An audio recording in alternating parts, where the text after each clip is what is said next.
Hello everyone, this is Rupesh Mishra and I welcome you all to your channel that is Math Faith। देखिए आज का जो last video जो सुबह में अपलोड हुआ था वो आपका मीट्रिक स्पेस का था, जो कि चैप्टर नंबर 2 का मैंने लगभग हाफ करवा दिया था। ठीक है, तो उसमें एक वीडियो और बाकी है जो कल मिलेगा आपको, कल सुबह में।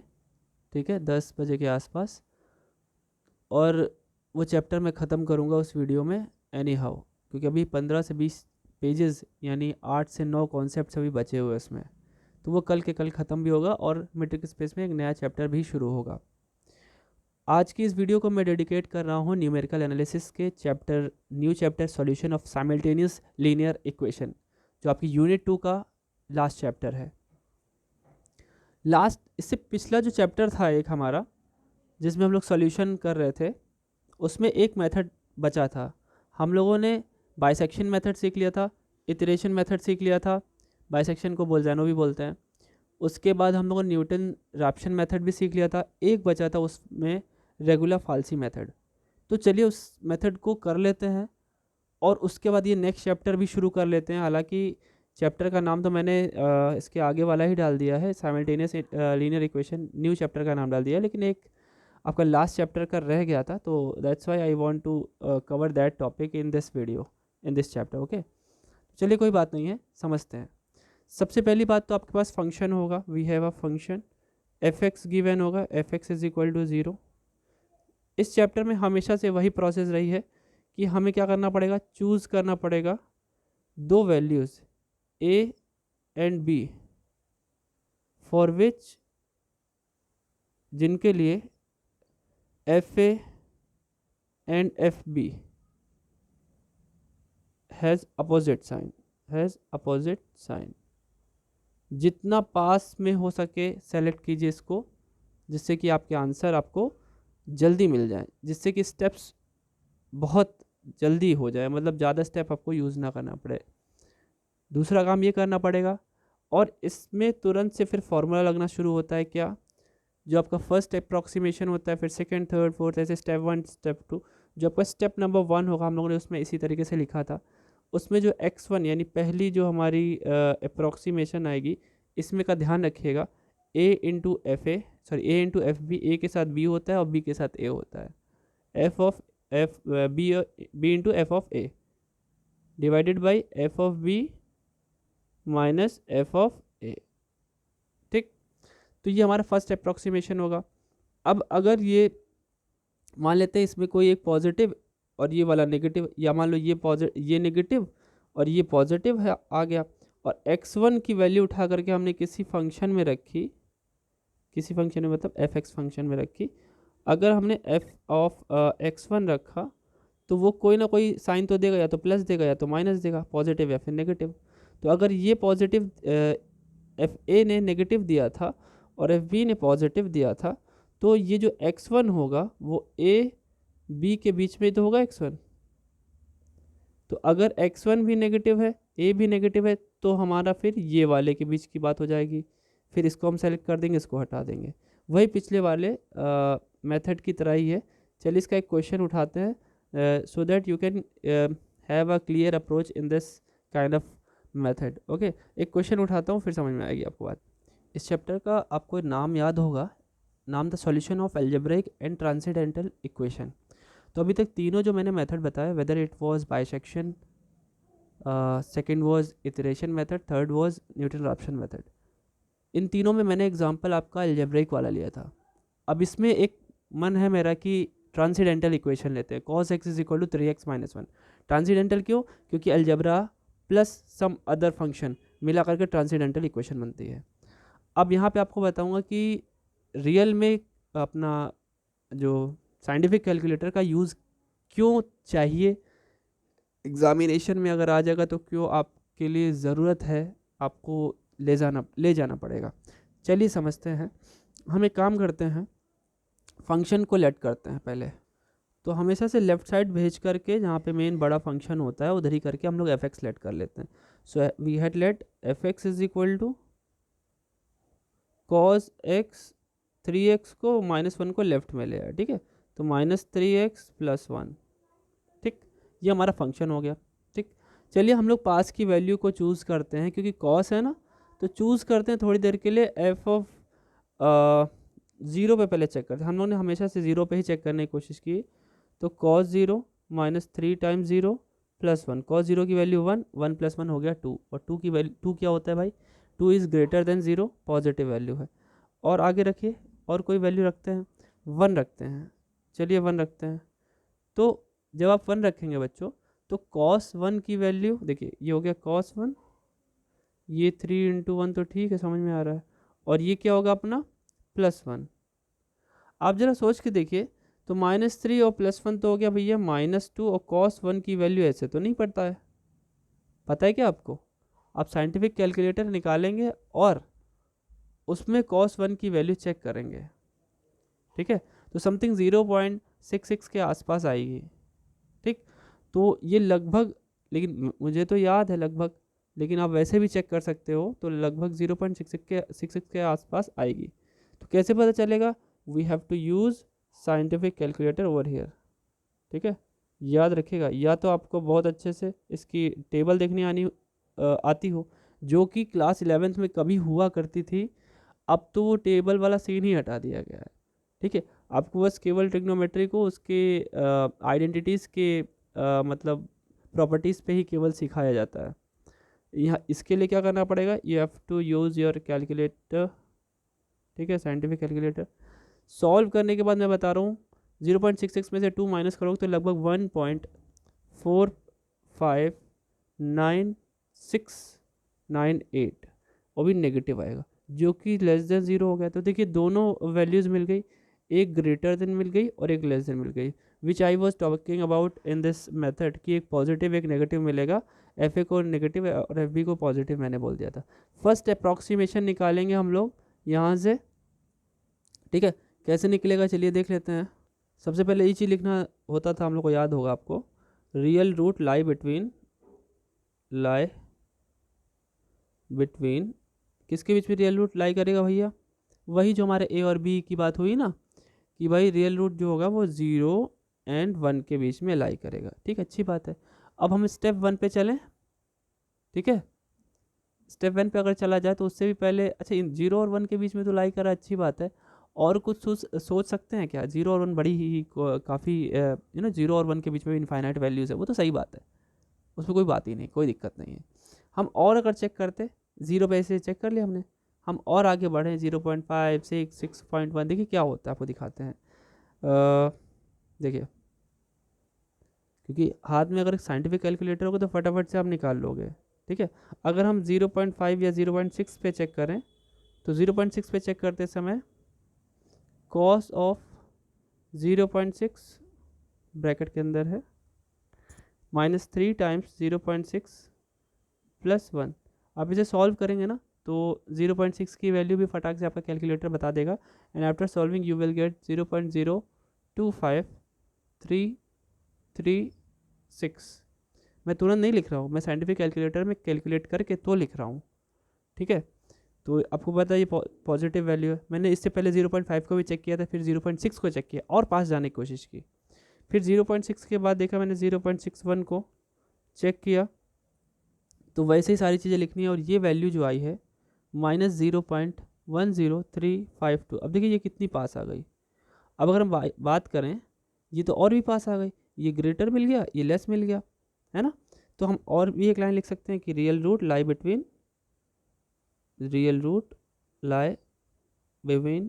बिटवीन किसके बीच में? 0.6 एंड 0.61। ठीक, अब ये और भी पास आ गए। अब हम लोग चलिए फर्स्ट अप्रॉक्सीमेशन ले लेते हैं, इसे हम ए ले लेते हैं, और ये हमारा इट वाज और बी।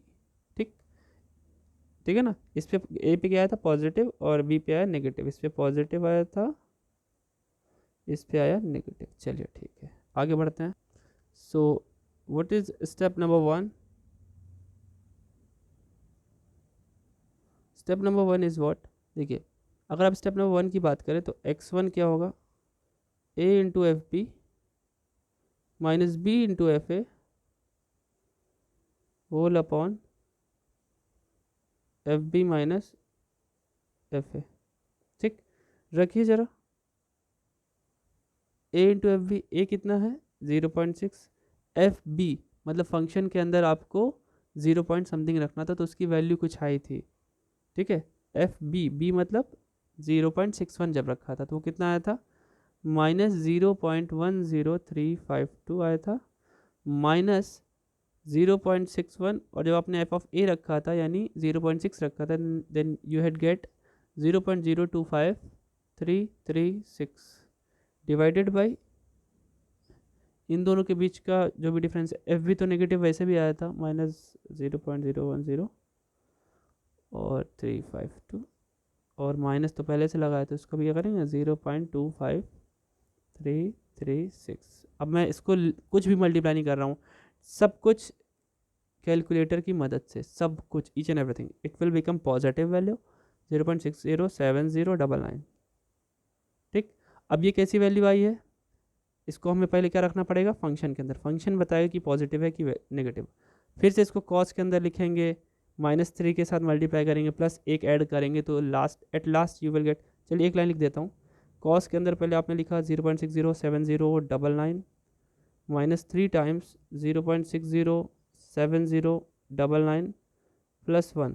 आप इसे सॉल्व करोगे after taking the help of scientific calculator SC, तो आपको मिलेगा 0.00000946 विच इज़ ग्रेटर देन 0।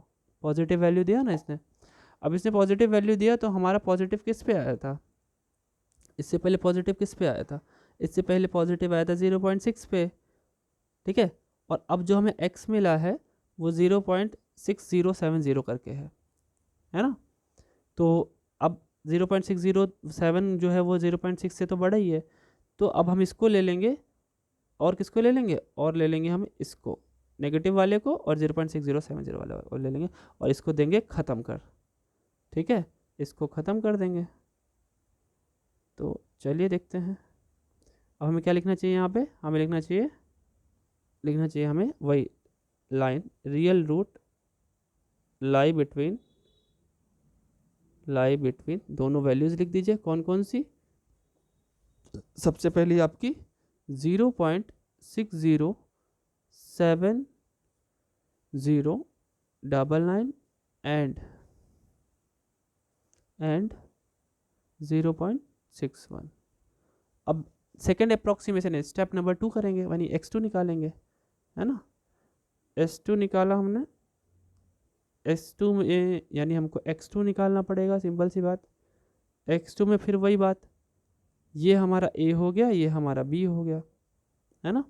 तो वैल्यू वैसे रखेंगे, a के साथ f ऑफ b 0.607099, a के साथ एफ बी कितना था, -0.010352 माइनस 0.61 के साथ ब्रैकेट में 0.1234 बार 0 था 946, और इसको हमें डिवाइड किससे करना था, वैल्यूज़ रख दीजिए जो थी, -0.010352, ये 0 है देखिएगा यहाँ पे, और माइनस में 0.1234946।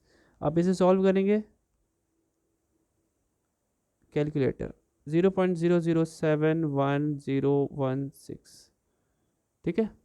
एक सेकंड, आई थिंक ये 6 आ रहा है, 607, हाँ ये 6 है, सॉरी, ठीक। अब इसे f ऑफ x2 निकालेंगे भाई, फंक्शन में रखेंगे, फंक्शन में जैसे रखेंगे यू विल गेट 0 पॉइंट, देखिए कितना खतरनाक, 0.00000 6 जीरोस हैं, 1 2 3 4 5 6 1 7, ठीक। ये कैसा आया, ग्रेटर देन 0, पॉजिटिव आया, है ना। पॉजिटिव ये भी आ गया। अब इससे पहले पॉजिटिव क्या था, इससे पहले पॉजिटिव जो आया था हमारा वो 6070 पे आया था, तो अब ये हट जाएगा और हम कहाँ पे चले जाएंगे 6071, तो यानी अब हमारा रूट किसके किसके बीच में लाई करेगा, इसके और ये वाले 61 के बीच में, ठीक है। तो हम लिख देंगे यहाँ पे कि रियल रूट लाई बिटवीन लिख दो भैया, 0.60711016 एंड 0.61 इन दोनों के बीच में लाई करेगा। चलिए आगे बढ़ते हैं स्टेप 3 पे। तो भैया स्टेप 3 क्या हो गया, चलो इसको भी देख लेते हैं स्टेप नंबर 3 को। हम लोग कब तक करते हैं, जब तक कोई भी दो स्टेप की वैल्यू सेम ना आ जाए, ठीक है। सो x3 क्या होगा, x3 की वैल्यू वही हमारा 0.60711016 में FB का मल्टीप्लिकेशन यानी माने 0.010352 माइनस ऑफ 0.61 और वो अपना जो खतरनाक वैल्यू आई है 0.00000017, ठीक, डिवाइडेड बाई सब्ट्रैक्शन नीचे होता है 0.010352 माइनस ऑफ 0.00000017। इसको भी आप कैलकुलेटर की सहायता से सॉल्व करेंगे, then you will get what 0.60711016। जरा ध्यान से देखिए, कुछ जाना पहचाना सा लग रहा है क्या, ध्यान देखिएगा। जो x2 आया है वो क्या है 607106 वही आ गया, सेम आ गई ना वैल्यू। स्टेप 2 और स्टेप 3 में values are same because we will write what, हमें लिखना चाहिए कि भाई क्योंकि जो x2 है वो लगभग सेम है x3 के। मैं लगभग क्यों लिख रहा हूँ, हालांकि वैल्यू तो एग्जैक्ट सेम आ गई ना, नहीं भैया हमने अप्रॉक्सीमेट किया है 33617 प्लेसेस तक। अगर हम और आगे बढ़ते तो हो सकता है x2 और x3 में थोड़ा सा चेंजमेंट आ जाता, लेकिन इसने correct up to 4 decimal places ही तो पूछा है, हमने तो 5-6 तक ले लिया, बड़ी अच्छी बात है। जब कुछ भी नहीं कहता है correct up to whatever decimal places, तो आप 3 तक लेते हो, 3 से 4 तक लेते हो, उससे ज़्यादा नहीं लेना चाहिए। तो ये हो गया। तो जब ऐसा हो गया तो हमारा जो रियल रूट आया बच्चों वो क्या आया, सो हमारा रियल रूट क्या आ गया, रियल रूट इज क्या भाई x2 x3 जो भी आया अपना वही आंसर लिख दीजिए 0.60711016। This is our answer. Process याद रखिएगा, ठीक है, प्रोसेसिंग याद रखिएगा। ऐसे में छोटे कुछ देखिए स्टेप 3 में ही कवर हो गया, ठीक है। लॉन्ग आंसर आ सकता था, डिस्क्रिप्टिव में पूछा जा सकता है। चलिए अब हम लोग नेक्स्ट चैप्टर पे चलते हैं, वो क्या है और कैसे करना है, ठीक है। देखिए क्लास 12th में एक चैप्टर हुआ करता था linear programming problems, sorry linear programming problem नहीं, डिटर्मिनेंट एक चैप्टर हुआ करता था। डिटर्मिनेंट की सबसे लास्ट में एक क्वेश्चन होता था XYZ की वैल्यूज़, और वो इतना इंपॉर्टेंट क्वेश्चन हुआ करता था कि जो कि हर बार 8 मार्क्स का आता था बोर्ड एग्जामिनेशन में। I am talking about UP board examination. और CBSE में भी आता था। CBSE में तो लॉन्ग को 3-4 पार्ट में तोड़ दिया जाता था। हालांकि ये XYZ वाली वैल्यूज़ वाला जो क्वेश्चन था is deadly important question for both kind of boards, CBSE और वेदर इट इज़ ICSE और यूपी बोर्ड, 3 काइंड ऑफ तो वो इंपॉर्टेंट हुआ करता था। अच्छा वहाँ पे सिर्फ XYZ मैक्सिमम 3 तक ही करने को मिलता था, या तो 2 XY वाली 2 इक्वेशन है या XYZ वाली 3 इक्वेशन। यहाँ पे भी कुछ ऐसा ही मिलने वाला है आपको, ठीक है। 3 हो, 4 हो, 5 हो, 10 हो, जितने आपके वेरिएबल्स होंगे उतने क्रॉस उतने का आपका मैट्रिक्स होगा, ठीक है। तो समझते हैं थोड़ा सा। अगर मैं आपसे कहूँ बच्चों 3 इक्वेशन मैं दे रहा हूँ, ठीक है, कुछ इस तरीके से समझ लो कि भाई एक लिखा हुआ A1x A2y A3z, मैं 3 को ही लेकर के आपको समझाने की कोशिश करता हूँ, ठीक है। और ये इसे कर देते हैं B1, इधर कर दो A1, चलो भाई C1 C2 C3, यहाँ C1 कर देता हूँ, यहाँ C1 कर दो, यहाँ B1x B2y, यहाँ B3z कर देते हैं इज इक्वल टू C2, यहाँ कर देते हैं C तो लिख भी नहीं सकते, बाप रे, काम करते हैं यहाँ D1 D2 कर देते हैं, कोई नहीं, C1x C2y C3z is equal to D3, ठीक। तो ये मैंने 3x3 वाले मतलब 3 वेरिएबल और 3 इक्वेशन ले लिए। हमें इन्हें साइमल्टेनियस लीनियर डिफरेंशियल इक्वेशन क्यों बोलते हैं, साइमल्टेनियस सॉरी डिफरेंशियल इक्वेशन नहीं, साइमल्टेनियस लीनियर इक्वेशन क्यों बोलते हैं, डिफरेंशियल तो अलग हो गया, वो पहले पढ़ चुके हैं।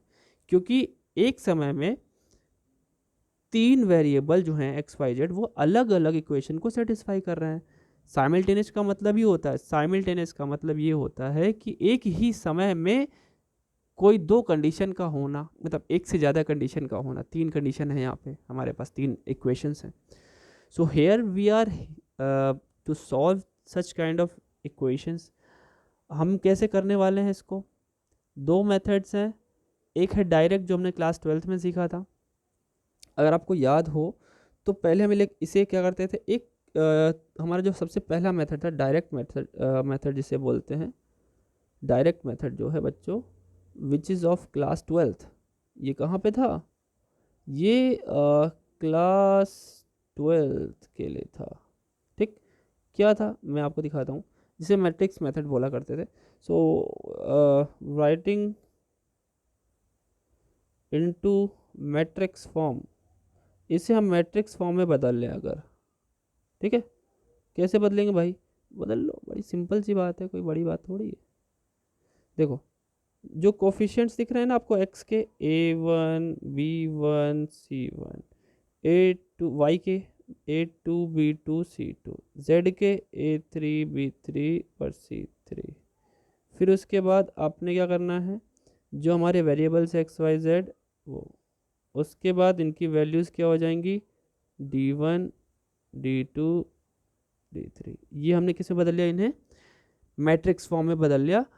अब हम इसे कैसे लिख सकते हैं? ये जो हमारा आपके बगल में ये लिखा हुआ है ना, इतना बड़ा सा मैट्रिक्स, इसे कोफिशिएंट मैट्रिक्स बोलते थे। This is called coefficient matrix. ठीक, ठीक है। ये हमारा वेरिएबल मैट्रिक्स है और ये वैल्यू मैट्रिक्स है, हालांकि इनका कोई नाम नहीं होता, ये आपका कोफिशिएंट मैट्रिक्स मेन नाम है। अब इसे हम, ये जो कोफिशिएंट मैट्रिक्स है उसे कैपिटल ए, मतलब इस पूरे मैट्रिक्स को कैपिटल ए मान लिया, और ये जो एक्स वाई जेड वाला उसको कैपिटल एक्स मैट्रिक्स मान लिया, और इसको कैपिटल बी। ये क्लास 12th का है कॉन्सेप्ट, कोई बात नहीं है। इसे इक्वेशन 1 ले लेंगे। फिर हम क्या करेंगे, उसके बाद हम करेंगे अपना डिटर्मिनेंट सॉल्व करेंगे। डिटर्मिनेंट क्या नहीं आना चाहिए, ज़ीरो नहीं आना चाहिए। अगर ज़ीरो आ गया, अगर इफ़ दिस इज ज़ीरो, तो हम आगे नहीं बढ़ सकते। देन नो सॉल्यूशन, आगे नहीं बढ़ना है, नो सॉल्यूशन, आगे नहीं बढ़ना है, ठीक है। लेकिन जैसे ये ज़ीरो के इक्वल नहीं आया, ठीक है, मान लेते हैं, फिर आपने क्या किया, आपने इसका एडजॉइंट मैट्रिक्स निकाला। एडजॉइंट मैट्रिक्स पता होना चाहिए आपको कैसे निकलता है, आपने निकाल दिया, कुछ आ गया, मान लेते हैं एक मैट्रिक्स आ गया हमारे पास। ठीक, एडजॉइंट मैट्रिक्स वैसे होता क्या, कोफैक्टर्स का मैट्रिक्स होता है, और कोफैक्टर्स का मैट्रिक्स होता है, कोफैक्टर मैट्रिक्स होता है ये। थोड़ा सा क्लास 12th की मैथ्स देख लीजिएगा, उस पर डैश लगा देते हैं, मतलब ट्रांसपोज कर देते हैं। उसके बाद we are come up with a formula. हम लोग ए इनवर्स निकालने के लिए पहले ए इनवर्स का फॉर्मूला करते हैं। ए इनवर्स का फॉर्मूला क्या होता है भाई, adjoint of a divided by determinant की वैल्यू। इतना कर लेते हैं। इतना करने के बाद हमारी जो इक्वेशन बनी थी a x is equal to b, इसको हम रिप्लेस करते हैं, ए को उधर भेजते हैं। So you will get your end up with a inverse b, x की value a inverse b. A inverse आपने यहाँ पे निकाल रखा है, उसे उठाकर यहाँ पे रखते हैं, इन दोनों मैट्रिक्स को मल्टीप्लाई करते हैं, और फिर हम क्या करते हैं, एक्स के साथ इसे कंपेयर कर लेते हैं। कंपेयर करते ही हमारे आंसर्स आ जाते हैं एक्स वाई जेड के। ये इतनी बड़ी प्रोसेसिंग होती थी, अगर आपको याद हो तो ये 8 मार्क्स की प्रोसेसिंग होती थी हमारे यूपी बोर्ड वाले बच्चों के लिए। कोई बात नहीं है, ये डायरेक्ट मेथड होता था। ये मेथड अभी मेरे ख्याल से आपके बीएससी में तो नहीं आना चाहिए, बस लेकिन मैंने समझा दिया। मेथड जो हमारे 4 हैं इस चैप्टर में भी, वो क्या है उनको पढ़ना है हमें, ठीक है। इस मेथड में काफ़ी अननेसेसरी कैलकुलेशंस हुआ करते थे, है ना। या इसे क्यों यहाँ से हम लोगों को नया सीखने की ज़रूरत है। अननेसेसरी कैलकुलेशंस थे इसमें, ठीक है। That's why we have to choose some other methods, and those methods are namely LU decomposition, Kolasky decomposition, Gauss elimination and Gauss Jordan। ये सब के सब आपके इस बार के प्रैक्टिकल में भी हैं बच्चों, तो ध्यान से सीखिएगा, काम आएंगे, ठीक है। चलिए आगे बढ़ते हैं। तो जैसे जैसे मैंने बताया वैसे वैसे हम लोग यूज़ भी करेंगे। तो एल यू यानी lower and upper triangular matrix में ब्रेक करना होता है इसे, इसीलिए इसका नाम क्या है, एल यू डिकम्पोजिशन मेथड। बताएंगे कैसे होगा, ठीक है। 2 मेथड तो हम लोग कम से कम इस वीडियो में कवर करेंगे, ठीक है, मेथड, क्योंकि इस चैप्टर को हमें 2 वीडियो में ख़त्म ही कर देना है, ठीक है। सेकेंड है Cholesky method, decomposition method, Cholesky decomposition method. उसके बाद हमारा गॉस एलिमिनेशन है, गॉस एलिमिनेशन मेथड। लास्ट है Gauss Jordan's method, okay method. तो चलिए सबसे पहला फर्स्ट मेथड पे आते हैं, ठीक है। आइए समझते हैं एल यू डिकम्पोजिशन मेथड क्या है। अगर हमारे पास ए कोई स्क्वायर मैट्रिक्स है, इफ़ ए वही है अपना कौन सा कोफिशिएंट मैट्रिक्स, ठीक है, कोफिशिएंट मैट्रिक्स है, और ये हमेशा क्या होगा, एन क्रॉस एन होगा, मतलब स्क्वायर मैट्रिक्स होगा। बी अ स्क्वायर मैट्रिक्स है, स्क्वायर मैट्रिक्स, ठीक। तो हम इस मैट्रिक्स को चेंज कर सकते हैं, एल यानी लोअर और यू इनटू अपर। ये 2 लोअर मैट्रिक्स और अपर मैट्रिक्स, लोअर ट्रायंगुलर और अपर ट्रायंगुलर मैट्रिक्स के मल्टीपल के बराबर में से ब्रेक कर सकते हैं। इसे एक तरीके से फैक्टराइजेशन भी बोलते हैं, factorisation of matrices, factorisation of matrices, ठीक है, मैट्रिक्स बोल लो, मैट्रिक्स का फैक्टराइजेशन भी बोलते हैं। कैसे होता है देखो, अगर ए हमारा जो है मान लेते हैं वो A1 B1 C1 जो हमने बनाया था ना, A2 3x3 का सहारा लेकर के समझा रहे हैं आपको, B2 C2, वैसे उससे ज़्यादा बड़ा आना नहीं चाहिए क्योंकि काफ़ी बड़ा क्वेश्चन वैसे ही हो जाता है, B3 C3। अगर इसकी वैल्यू हम निकालें तो देखो ये 2 मैट्रिक्स में टूट जाएगा, लोअर ट्रायंगुलर और अपर ट्रायंगुलर। लोअर ट्रायंगुलर में प्रिंसिपल डायगोनल के नीचे के एलिमेंट 0 नहीं होते, और अपर ट्रायंगुलर में ऊपर के 0 नहीं होते, लेकिन एक थोड़ी व्यवस्था होती है, क्या वो समझते हैं ज़रा। देखिए लोअर ट्रायंगुलर एल लिखा हुआ है, तो हम पहला जो है हमारी यहाँ की एलिमेंट होगा वो एल के रूप में मैं लिख रहा हूँ, L11, क्यों, पहला रो पहला कॉलम, ठीक। और ये इसके जस्ट नीचे क्या लिखना चाहिए, L21, दूसरा रो पहला कॉलम, यहाँ पे तीसरा रो पहला कॉलम, और आगे आ जाइए, फिर ये 0 हो जाएगा। फिर इसके नीचे यहाँ पे L22, दूसरा रो दूसरा कॉलम, तीसरा रो दूसरा कॉलम, और यहाँ भी 0, यहाँ भी 0, यहाँ पे L33, ठीक। ये लोअर ट्रायंगुलर मैट्रिक्स है, बात समझ आ रही है। क्यों, क्योंकि प्रिंसिपल डायगोनल के, देखिए ये प्रिंसिपल डायगोनल है बच्चों, एक सेकेंड, ऐसे देखिए ये प्रिंसिपल डायगोनल है, प्रिंसिपल डायगोनल के नीचे अगर आप देखेंगे तो एक ट्राइंगल बन रहा है ना, इसीलिए इसे क्या बोलते हैं, लोअर ट्रायंगुलर बोलते हैं, लोअर ट्रायंगुलर बन रहा है। अच्छा इसके जस्ट बगल में देखिएगा अपर ट्रायंगुलर कैसे बनाया, ठीक है। अगर आपने एल या यू में से किसी एक में उसके प्रिंसिपल डायगोनल में 1 1 नहीं रखा है, तो किसी दूसरे में 1 1 रखना पड़ेगा। मतलब अब लोअर ट्रायंगुलर यू कैसे बनेगा उसका, इसमें तो यहाँ पे 1 1 1 तो लिखा नहीं आपने, एल के टर्म्स लिख दिए, तो आपको दूसरे में 1 1 1 करना पड़ेगा, ठीक है। 1 नीचे 0 0, फिर इसका यहाँ पे 1 तो यहाँ पे 0, फिर यहाँ पे भी हमारा 1। अब देखिए इसके कैसे एलिमेंट लिखे जाएंगे, क्योंकि हमें अपर ट्रायंगुलर बनाना है, यानी ऊपर की वैल्यू 0 नहीं होनी चाहिए, नीचे की 0 हो गई, ठीक। तो ये क्या, ये प्लेस कौन सी है, यू अगर लिखें तो पहला रो दूसरा कॉलम, पहला रो तीसरा कॉलम, यहाँ पे दूसरा रो तीसरा कॉलम, ये हो गया आपका अपर ट्रायंगुलर मैट्रिक्स, याद रखिएगा। क्यों, क्योंकि प्रिंसिपल डायगोनल के ऊपर एक ट्रायंगल बन रहा है, देख पा रहे हैं, ठीक, इसलिए इसे क्या बोलते हैं, अपर ट्रायंगुलर बोलते हैं, ठीक। आ रही बात समझ में, अपर ट्रायंगुलर मैट्रिक्स है ये, ठीक है। तो ये तो फैक्टराइजेशन हो गया, ठीक है। यहाँ पे इसे तभी तोड़ेंगे या इसे तभी हम ब्रेक करेंगे जब ए हमारा नॉन सिंगुलर हो, इसे ध्यान रखिएगा। एक ऐसा होना चाहिए नॉन सिंगुलर। नॉन सिंगुलर का मतलब क्या होता है बच्चों, पहले आप जानते होंगे कि भाई नॉन सिंगुलर का मतलब होता है ये जो है इसका डिटरमिनेंट 0 नहीं होना चाहिए, तब इसे हम क्या बोलते हैं, नॉन सिंगुलर। ठीक, अब आपने ब्रेक तो कर दिया इसको भाई दो मैट्रिक्स के प्रोडक्ट में, ठीक है, आपने कर दिया, तो कर तो दिया, तो यहाँ पे जितने भी आप नए नए वेरिएबल देख रहे हो L11 L21 L22 ऐसे दूसरे वाले में U12 U13 इन सब की वैल्यू में निकालनी पड़ती है। कैसे निकलेगी अभी बताया जाएगा, ठीक है, ये बात ठीक है, कोई दिक्कत नहीं है।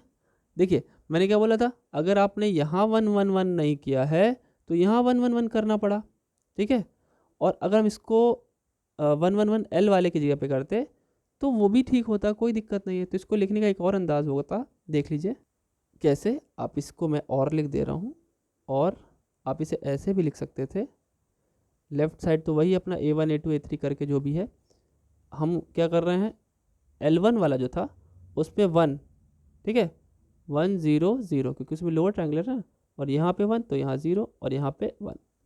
अगर हमने L वाले में 1 1 1 कर दिया तो बाकी पोजीशन क्या बच रही है उनको लिख लेते हैं।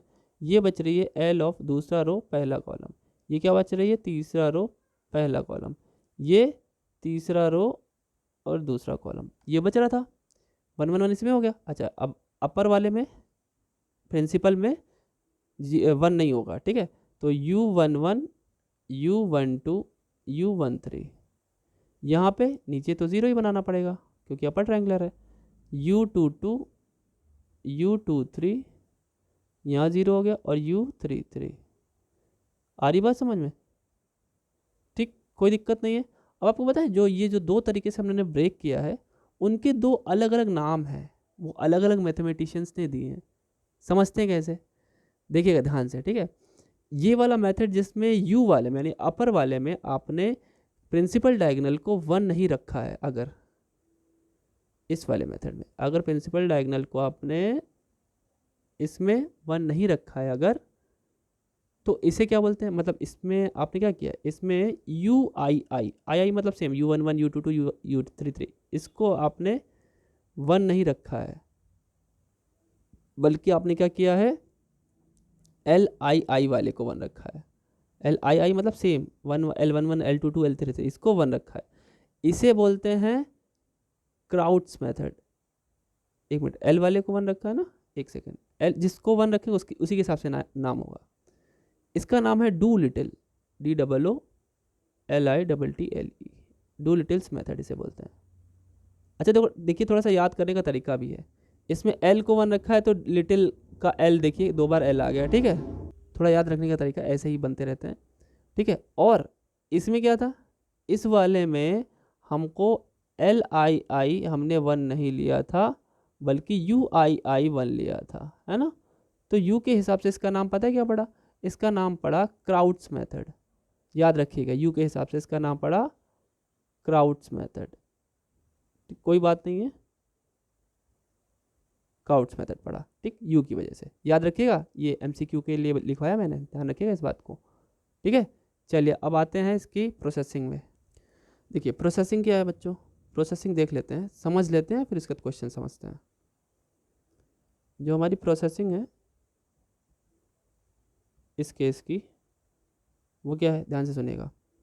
प्रोसेसिंग है, सबसे पहली बात तो आपने क्या किया, आपको पता है AX = B टाइप तो आपने बना ही लिया, आपने A को LU में ब्रेक कर दिया, तो A की जगह LU रख दिया मैंने, चलेगा B के इक्वल, ठीक, क्लियर है ना बात। अब हमने काम किया, हमने UX इतने को Y मान लिया, तो LY = B हो गया, है ना, वेयर जहाँ पे हमने क्या किया है, हमने UX को Y मान लिया है। ये बात समझ में आई। अब जब आप पहले देखिए इसे इक्वेशन 1 बोलेंगे, इसे इक्वेशन 2, हम क्या करेंगे, हम सबसे पहले सॉल्व करेंगे इक्वेशन 1 को, सॉल्व इक्वेशन 1, जैसे इक्वेशन 1 होगा आपकी ये y वैल्यूज़ आ जाएंगी, है ना, y वैल्यूज़ आर नोन, ये मिल जाएंगी, फिर इन y वैल्यूज़ को पुट y इन इक्वेशन 2, तो हमें क्या मिल जाएगा, x की वैल्यूज़ मिल जाएंगी, और x वही हमारा मैट्रिक्स है जो स्टार्टिंग में x था, वही x है, x यानी वही हमारा वेरिएबल मैट्रिक्स, तो आ जाएगा आंसर। यही करना है इसमें। चलिए क्वेश्चन लेते हैं तो और मज़ा आएगी, देखते हैं। उससे पहले 2-3 बातें याद रख लीजिए जो कि एमसीक्यू के लिए बड़ी इंपॉर्टेंट लग रही है मुझे। क्या याद रखना है, ये मेथड फेल भी तो होता होगा, बिल्कुल फेल होता है। कब होता है देखिए, ध्यान सुनिएगा। सबसे पहली बात, इट फेल्स यानी ये method fails when any of LII और UII, मतलब आप जैसे जिसमें तोड़ना चाहेंगे, क्राउड्स में तोड़ना चाहेंगे, डूलिटिल में तोड़ना चाहेंगे, तो तुम जिस किस में भी करेंगे आंसर एक ही आने वाला है, आंसर सेम आने वाला है। It fails when any of LII और UII इज 0। अगर इनमें से कोई भी एक 0 आ गया बच्चों तो ये फेल हो जाएगा, याद रखिएगा, बहुत ही इंपॉर्टेंट पॉइंट है। दूसरा पॉइंट क्या है, ये जो मेथड है ये तब ज़्यादा अच्छा आंसर देता है, इट हैज़ अ गारंटी, एक इसमें गारंटी है, जब ये हमारा ए मैट्रिक्स जो है वो अगर पॉजिटिव डेफिनेट है, it has a guarantee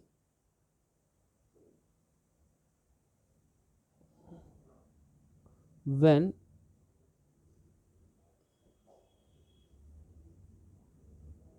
A is positive definite, मतलब पॉजिटिव वैल्यूज़ होनी चाहिए और डेफिनेट वैल्यूज़ होनी चाहिए, इसे फालतू की वैल्यूज़ ना हो कि जिन जैसे कि डज नॉट एग्जिस्ट वाली वैल्यूज़ कोई भी होनी नहीं चाहिए। चलिए अब क्वेश्चन पे आते हैं। देखिए क्राउड्स मेथड से सॉल्व करना है, वही 3 इक्वेशन है क्लास 12 जैसे, ठीक है, कोई बात नहीं, हम लोग इसे डायरेक्ट में लिख रहा हूँ, राइटिंग इन मैट्रिक्स फॉर्म में चेंज कर दे रहा हूँ, 1 2 3, ठीक है, 1 -1 1 1 3 -1, ठीक है, और अपना XYZ तो है ही, XYZ तो है ही, इज इक्वल टू अपना हो गया ये 316 एंड -3, ये हो गया अपना A, ये हो गया X is equal to B हो गया, ठीक, इक्वेशन नंबर 1। ये बात क्लियर हो गई। अब देखिए MCQ में अगर पूछेगा तो ये पूछ सकता है solution of this equation, solution 3 जगह दिया होगा और चौथे जगह बोलेगा डज नॉट एग्जिस्ट। तो डज नॉट एग्जिस्ट के लिए सिर्फ और सिर्फ हम पहले क्या चेक करेंगे कि इसका डिटरमिनेंट कहीं 0 तो नहीं है, अगर 0 है तो डज नॉट एग्जिस्ट आपका सही आंसर होगा बिल्कुल। अगर डज नॉट एग्जिस्ट दिया है तो ही चेक करिए, नहीं तो आपका वैसे भी आंसर आने ही वाला है, मतलब वो 0 नहीं होगा डिटरमिनेंट। अगर डज नॉट एग्जिस्ट हो तो उसे ज़रूर चेक कीजिएगा, हो सकता है MCQ में वही आपका आंसर बनाएंगे, क्योंकि बाकी तो थोड़ी लेंदीनेस दिख रही है। कोई बात नहीं है, मैं आपको इसलिए बता रहा हूँ, आपको इसलिए इसे पढ़ना चाहिए, that's why you will have some best command over this channel of chapters, ठीक है। चलिए भाई करते हैं, ठीक है, आपने ए लिख दिया, ए लिख लिया आपने, ठीक है। अब हमें क्या करना होता है, हमें लेना है ए इज इक्वल टू LU के इक्वल लेना है। आपने ए साइड में मान लेते ये पूरा मैट्रिक्स उठा के यहाँ पे लिख दिया ए, एल आपको याद है हमसे बोला गया क्राउड्स मेथड, मतलब यू, क्राउड में यू आ रहा है, यू वाले में 1 लेना है, यानी एल वाले में 1 नहीं लेना है ना। तो थोड़ा सा भाई बड़ा बना लो इसको, ये तो बड़ा ज़रूरत पड़ेगी ना, 3x3 है, तो L11 0 0, L21 L22 0, L31 L32 0, नहीं L33, ठीक, ये हो गया। इनटू अपर ट्रायंगुलर में आपने क्राउड्स लिया तो उसमें 1 1 1 लेना पड़ेगा, नहीं 1 0 0, फिर उसके बाद आ जाएगी U12 और U13, ठीक है, U13, इसे बंद कर दीजिए, फिर यहाँ भी 1 ले लीजिए और यहाँ भी 1 ले लीजिए, यहाँ पे 0 बना लीजिए, ठीक। अब इधर आ जाइए तो U12 U13 और यहाँ पे क्या लिखना चाहिए अपने को, U23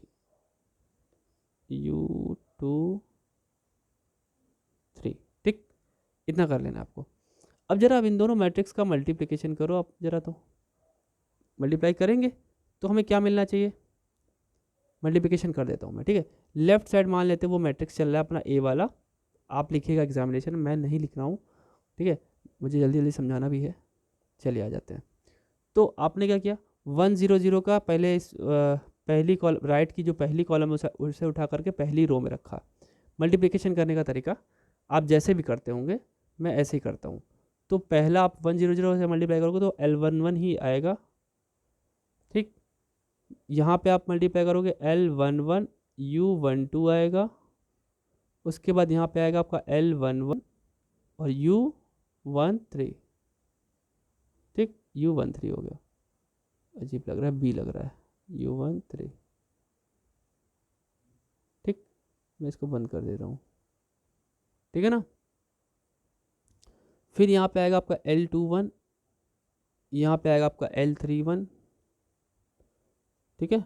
यहाँ पे आप सेकंड रो को, सेकंड कॉलम को सेकंड रो से मल्टीप्लाई करेंगे, इस वाले को यहाँ पे मल्टीप्लाई किया तब तो ये लिख दिया आपने, अब इस वाले को यहाँ मल्टीप्लाई करेंगे तो U12 L21 और 1 L2 के साथ आ जाएगा, L21 मल्टीप्लाई करना आता है ना आपको, मैं मल्टीप्लाई करके लिख रहा हूँ, ध्यान देखिएगा। तो ये हो गया आपका L21, ठीक है, U12, आई होप कि आप सभी को मैट्रिक्स मल्टीप्लिकेशन तो आता ही होगा क्लास 12th वाला, प्लस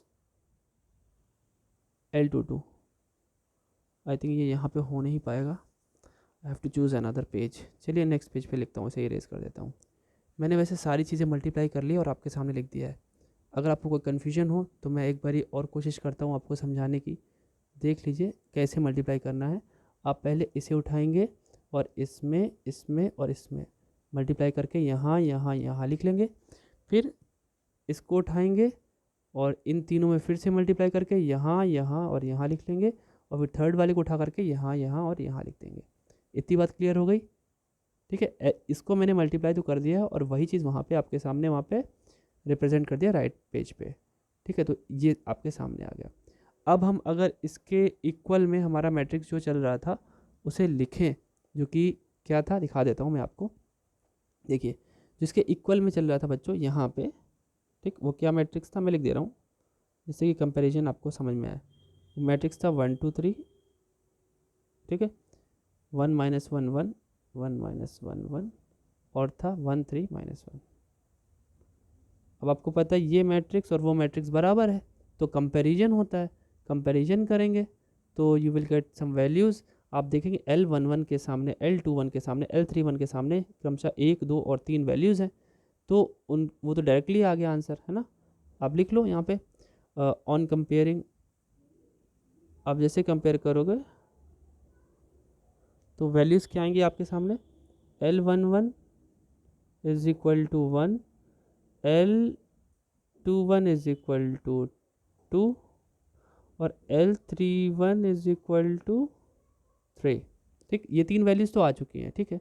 और देखते हैं फिर सेकंड वाला, इसको कंपेयर करेंगे इस वाले को, तो इसके सामने कौन है, ये आपका 1 है, ठीक है। तो चलिए इसको भी कंपेयर करते हैं और देखिए तो क्या होगा भाई, लिख लिया जाए उसको, उसके अलावा भी कुछ आ जाएगा। L11, हाँ उसकी वैल्यू तो पता है, L11 U12 के सामने हमारे कौन है, हमारे सामने है 1, है ना, इसके सामने 1 है। और देखिए L11 की वैल्यू भी 1 ही है, यहाँ पे दे रखी ना 1, यहाँ पे उठा के 1 रख दीजिए। तो जैसे आप रखेंगे तो यहाँ से क्या निकल के आएगा, जैसे आप वैल्यू रखेंगे तो यहाँ से U12 की वैल्यू भी 1 ही आ जाएगी।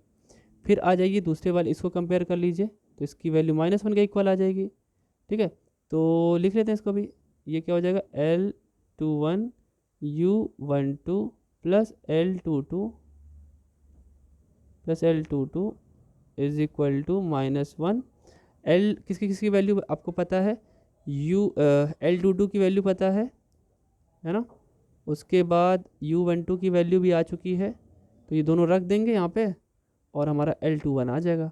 तो रख दीजिए वैल्यू यहाँ से, जैसे आप सॉल्व करेंगे तो L21 की वैल्यू भी रख दीजिए, U12 की वैल्यू भी 1 है, L22 की वैल्यू L22 की वैल्यू तो नहीं पता है, एक सेकेंड, L21 की वैल्यू, हाँ L21 की वैल्यू पता है, ठीक। चलिए मैं रख देता हूँ, इसे सॉल्व कर देता हूँ यहाँ पे, नहीं तो आपको कन्फ्यूजन हो जाए, पता चला। L21 की वैल्यू यहाँ पे लिखिए 2 होती है, 2 आ गई है, ये क्या है 2, ठीक। उसके बाद U12 यहाँ पे निकल रखा है, ये 1 है, प्लस L22 निकल जाएगा यहाँ से, L22 is equal to -1। Solve करेंगे तो 2 उधर जाएगा, -3 हो गया, यानी L22 की वैल्यू कितनी हो गई, यहाँ से कितनी निकल के आई, L22 की वैल्यू आ गई -3। ठीक है, L22 की वैल्यू। ठीक, अब और देखते हैं, अब इसको कंपेयर करिए, इसके सामने कौन है, 1 है, उसमें हमें L11 की वैल्यू पता है, 1 दी हुई है यहाँ पे देखिए, तो यहाँ से U13 निकल जाएगा। ऐसे करते करते हम लोग सारी वैल्यूज़ निकाल लेंगे। ठीक है, कंपेरिजन करते करते सारी वैल्यूज़ आ जाएंगी। देखिए कैसे, इस तरीके से और कंपेयर करेंगे भाई, क्या करेंगे, L11 U13 वाला वो किसके इक्वल था, वो इक्वल था 1 के, यहाँ पे L11 की वैल्यू 1 थी, तो 1 जैसे रखेंगे तो U13 की वैल्यू भी 1 आ जाएगी। ठीक है, ऐसे करते करते हम सारी की सारी वैल्यूज़ निकाल लेंगे। तो मैं सारी की सारी वैल्यूज़ लिख देता हूँ, कितनी वैल्यूज़ आ गई, U13 आ गया, L21 आ गया, L31 आया, L21 भी ऐसे निकाल लेंगे आप, L21 की वैल्यू 2 आएगी, L31 की वैल्यू आपकी 3 आएगी। मतलब कोई किसी ना किसी से हेल्प करके पहले आप सिंगल वाली वैल्यू निकालना, फिर डबल वाली, फिर ट्रिपल वाली। मतलब कहने का मतलब ये है, पहले सिंगल सिंगल सिंगल को कंपेयर करेंगे, फिर डबल डबल डबल को कंपेयर करेंगे, ये डबल डबल हो गया, फिर ये वाले डबल डबल टर्म्स को कंपेयर करेंगे, फिर जाके ट्रिपल टर्म्स को कंपेयर करना, क्योंकि इससे वैल्यूज आती चली जाएंगी। ठीक है, ये तरीका होता है कंपेयर करने का। ठीक, अच्छा, अब इस तरीके से सारी वैल्यूज़ मान लेते हैं, आगे मान लेते हैं, आपका U13 हो चुका है। ठीक है, L22 आया था क्या, L22 आ चुका है, L32 नहीं आया है, L32 की वैल्यू सॉल्व करेंगे तो आएगा -2, U23 की वैल्यू सॉल्व करेंगे तो -1/3 आएगा। उसके बाद आप L33 की वैल्यू लास्ट वाले 3 टर्म्स वाले सॉल्व करेंगे तो -14/3 आएगा। तो सारी वैल्यूज़ तो आ गई। अब जैसे आप इसे लिखेंगे एक इक्वल में, तो क्या होगा, A is equal to L U है, A is equal to L U है, और L की वैल्यू भी आपने निकाल ली है और U की वैल्यू भी आपने निकाल ली है। तो ये क्या है भाई, 1 2 3 है ना, 0 -3 -2 0 0 -14/3, ये लोअर हो गया। अपर वाला लिख लीजिए, अपर वाले में 1 1 और 1 आया है, फिर 0 1 और -1/3 आया है, उसके बाद आया 0 0 1। ठीक, इतना आ गया। हमने क्या इससे पहले इसकी प्रोसेस बताई थी, प्रोसेस ये थी कि अगर AX is equal to B है, ठीक है, तो हम कह सकते हैं कि A को हमने LU में कन्वर्ट किया, इसमें UX को हमने Y माना, तो LY is equal to B हो गया। हम लोगों ने ऐसे ही तो लिखा था, वेयर करके, where Y is equal to UX। तो पहले हम इक्वेशन 1 को सॉल्व करते हैं, उससे जो वैल्यू आती है उससे हम इक्वेशन 2 में रख देते हैं, हमारा सारा आंसर आ जाता है। तो चलिए करते हैं। तो हम बात कर रहे हैं पहले LY is equal to B की, है ना, इक्वेशन 1 का इस्तेमाल करते हैं। क्या equation 1, LY is equal to B. चलिए रखिए, इसमें L कितना था, L जो आया था वो था अपना 1 2 3, उसके बाद था 0 -3 -2, उसके बाद आया अपना 0 0 -14/3, और अपनी y क्या थी, y को मान लेते थोड़ी देर के लिए, थोड़ी देर के लिए y1 y2 y3 बोल देते हैं। ठीक है, मान लेते हैं y को y1 y2 y3 मान लेते हैं थोड़ी देर के लिए। b कितना था, b तो वही था जो स्टार्टिंग में b था, 3 16 -3। ठीक, करना क्या है, इन दोनों मैट्रिक्स को मल्टीप्लाई कर लो, मल्टीप्लाई करोगे तो देखो क्या मिलेगा, डायरेक्टली देखो बहुत इजी हो जाएगा इसको सॉल्व करना। दिखाते हैं आपको, आप जैसे इसे सॉल्व करोगे लेफ्ट हैंड साइड में मल्टीप्लाई करोगे, आप इसको पहली रो में जैसे मल्टीप्लाई करोगे तो बाकी तो 2 0 ही हैं, सिर्फ एक 1 ही दिख रहा है जिसमें मल्टीप्लाई होगा, और जैसे मल्टीप्लाई होगा वो y1 की वैल्यू आ जाएगी, y1 मिलेगा सिर्फ पहले इक्वेशन से, और उसके सामने 3 है सिर्फ, तो y1 की वैल्यू कितनी आ गई, 3। ठीक, फिर दूसरी लाइन में आप मल्टीप्लाई करोगे तो 2y1 -3y2, अरे भाई इसका मल्टीप्लिकेशन जब इसमें करेंगे तो 2y1 और -3y2, लेकिन एक जीरो है तो y3 वाला हट जाएगा, y3 से मतलब नहीं है। तो यहाँ पे ये इज इक्वल टू 16 आएगा। आप जैसे इसमें y1 की वैल्यू उठा के रखोगे तो y2 यहाँ से निकल के आएगा, और वो क्या निकल के आएगा, y2 की वैल्यू सॉल्व कर लेंगे, -10/3 वैल्यू रख के सॉल्व कर लेंगे, y1 तो पता ही है, -10/3 आ जाएगा। ठीक, और अगर थर्ड वाले में आप मल्टीप्लाई करोगे तो 3 of y1 -2 of y2 -14/3 of y3 is equal to -3। अब जैसे आप देखिए y1 और y2 की वैल्यू आ चुकी है, जैसे इसमें आप पुट करेंगे तो you will get the value of y3 which is y3 is equal to 4। ठीक से सॉल्व कर लेंगे हम लोग। ठीक है, अब देखिए y1 y2 y3 आ चुका है, तो अब हम यूज़ किसको करेंगे, यूज़ करेंगे इक्वेशन नंबर 2 को। चलिए करते हैं, यूजिंग इक्वेशन नंबर 2। ध्यान से देखिएगा, एक बार में एक क्वेश्चन में ये आपको पूरा क्लियर हो जाएगा। तो जो इक्वेशन नंबर 2 था वो क्या था, इक्वेशन नंबर 2 था U X is equal to Y. U क्या आया था, यू अपर ट्रायंगुलर था, अपर ट्रायंगुलर की वैल्यू कितनी आई थी, 1 0 0 1 1 0, उसके बाद 1 -1/3 और 1। ठीक, एक्स क्या था, एक्स वही है अपना एक्स वाई जेड। ठीक है, वो स्टार्टिंग से वही था एक्स वाई जेड, और वाई की वैल्यू भी आपने निकाली है, कुछ अलग आ गया, 3 -10/3 एंड 4। ठीक है, ये आ गई। अब वही काम यहाँ पे भी करना है।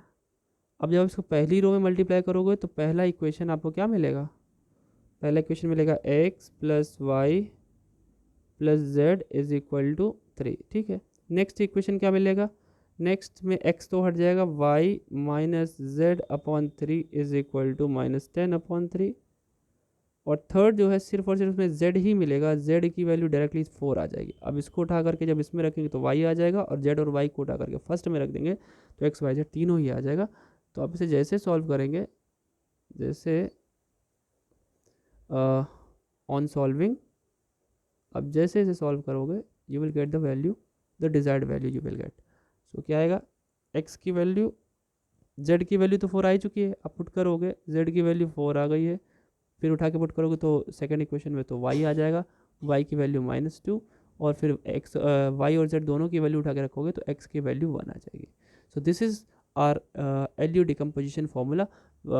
We had used Crout's method over here, मतलब u की प्लेस पे हमने 1 1 1 लिया। अगर हम l हमसे बोलता है डू लिटिल मेथड यूज़ करो तो हम लोग लोअर ट्रायंगुलर मैट्रिक्स में उसका प्रिंसिपल डायगोनल 1 1 1 लेते हैं।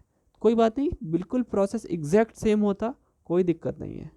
ठीक है, अब अगर इसी में से ये जो हमारे जितने भी वैल्यूज़ आई थी बच्चों, ये वाली कहाँ पे, जो सेम वाली L11 L22 L33, ये जितनी भी वैल्यूज़ थी, या U11 U22 U33, ये सबको एक बार आप आपको दिखा देते हैं। देखिए ये है L33, ठीक, और दिखाते हैं जो सेम वाली, क्या ये ज़ीरो आई है, नहीं ये ज़ीरो नहीं आई है। ठीक, और देखिए उसके बाद हमारी L11 देखिए भी ज़ीरो नहीं है ना, फिर U कहाँ गया भाई, L22 -3 आया है, वो भी ज़ीरो नहीं है। ठीक है, उसके बाद U वाली सारी वैल्यूज़ कहाँ गई, लिखा ही नहीं शायद, कोई बात नहीं है। U11 U22 U3, अच्छा U में तो 1 मान लिया था ना, हाँ यू क्राउड्स मेथड, यू के सेम वाले तो मैंने, तो ये तो यहाँ पे क्या था, तीनों के तीनों ज़ीरो नहीं मिले थे, है ना, इसलिए ये क्या इसका हम लोग सॉल्यूशन दे पाए। अगर ऐसा नहीं होता तो हम यहीं से आगे नहीं बढ़ते। ठीक है, या यूँ कह लें कि वो हमारा मेथड फेल होता, है ना, ये तो मैंने बताया हुआ है। क्लियर हो गया ये मेथड कैसे करना है। देखिए इस वीडियो में आई थिंक इस वीडियो को रोकना पड़ेगा, it is of almost 55 minutes, 1 घंटा होने वाले हैं। तो 3 मेथड्स और बचे हैं, वो नेक्स्ट वीडियो में मैं ज़रूर से कवर कर दूंगा।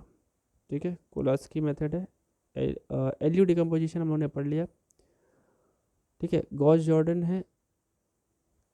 ठीक है, और एक और मेथड है गॉस एलिमिनेशन। ठीक है, गॉस एलिमिनेशन, ये 3 मेथड्स हैं, नेक्स्ट वीडियो में ये चैप्टर ख़त्म हो जाएगा, ठीक है। उसके बाद हम लोग अपना ये वीडियो भी कल ही पोस्ट हो जाएगी। इस चैप्टर को के ख़त्म करते के साथ साथ मैट्रिक स्पेस का भी जो चैप्टर चल रहा है ओपन एंड क्लोज स्पेयर, वो भी कल के कल ख़त्म हो जाएगा, ठीक है। उसमें काफ़ी अच्छे अच्छे क्वेश्चंस बनेंगे, तो वो भी कल ख़त्म हो जाएगा और ये चैप्टर भी कल ख़त्म हो जाएगा। तो मिलते हैं नेक्स्ट वीडियो में आपके अपने प्यारे से चैनल मैथ वैथ पर। Thank you.